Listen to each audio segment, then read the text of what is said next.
looking good, guys. Thank you. Just creating a world like one does. It could use a little work, though. Still haven't figured out that whole gravity thing yet.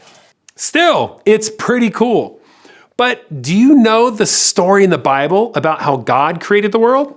I do, but I bet not everyone does. Yeah, why don't you go ahead and share it again? Take it away, Kellen. Our story today starts in the book of Genesis, the first verse of the first book in the Bible.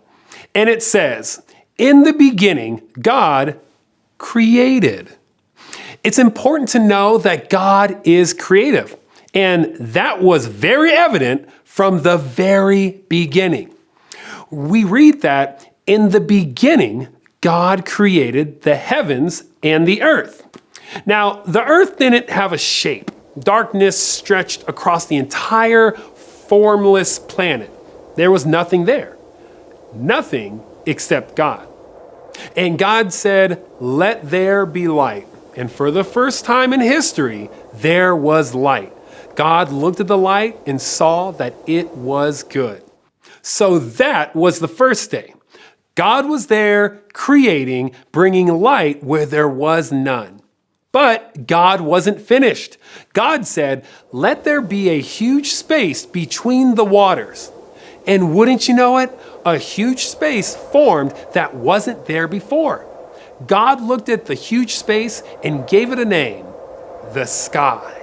And that was the second day. On the third day, God said, "Let the water under the sky be gathered into one place. Let dry ground appear." And that's what happened.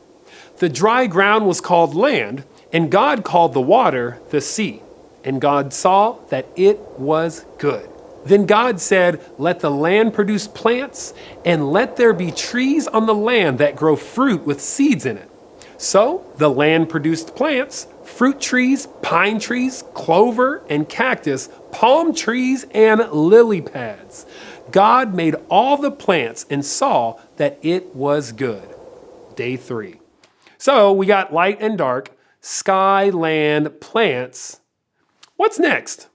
Well, God said, "Let there be lights in the huge space of the sky." God made the stars, the ones that burn in the night that we can see, and the stars that only telescopes can see, even the ones that telescopes can't see. Then God made the sun and the moon, the sun that brings us warmth and light and helps the plants grow, and the moon that lights up the beautiful night sky. God looked at the vast universe at the end of the fourth day and saw that it was good. But God wasn't finished. Next, God said, "Let the seas be filled with living things. Let birds fly above the earth across the huge space of the sky." So God made every kind of living thing in the water.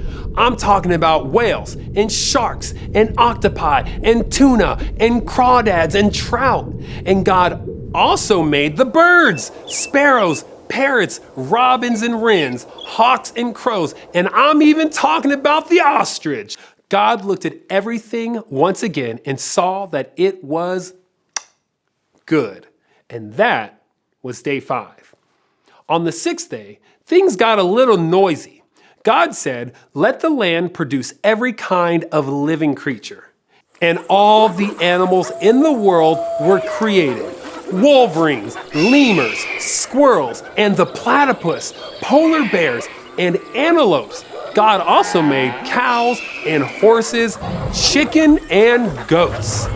And again, God looked at what had been created and saw that it was good. God was almost done, but there was one final thing to create, something special, a crowning achievement. Then God said, "Let us make human beings so that they are like us." So God made people, and they were created in God's image.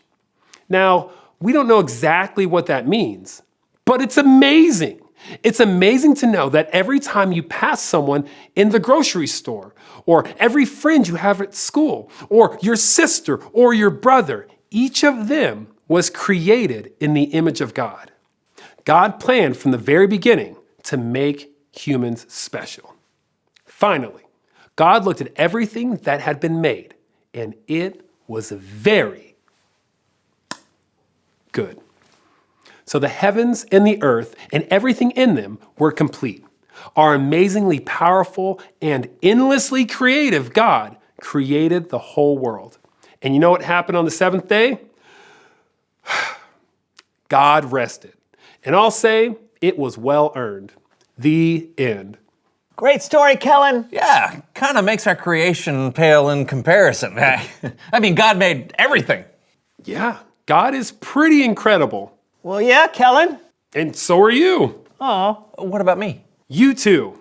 And everyone. Everyone watching, every boy, every girl, every grown-up.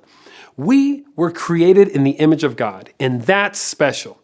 If God's creative, then so are we. God created each of us so that we can be creative. That's great. Thanks, Kellen. You got it. I'll see you both next time. So, we're meant to be creative. Yeah, all of us. In fact, that Oh, makes you think of a question? sure does. How creative. Reveal the question.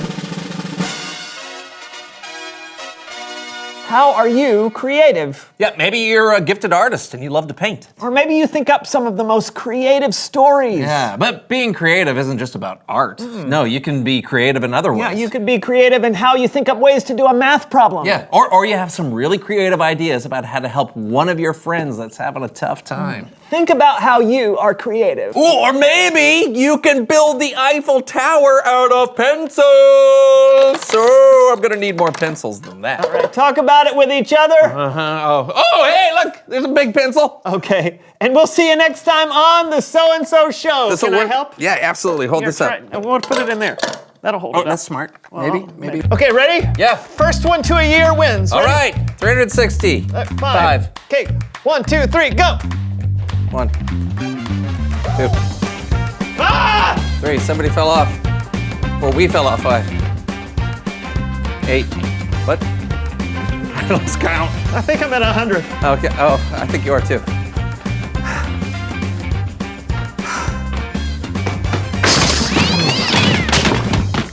I could never be a planet.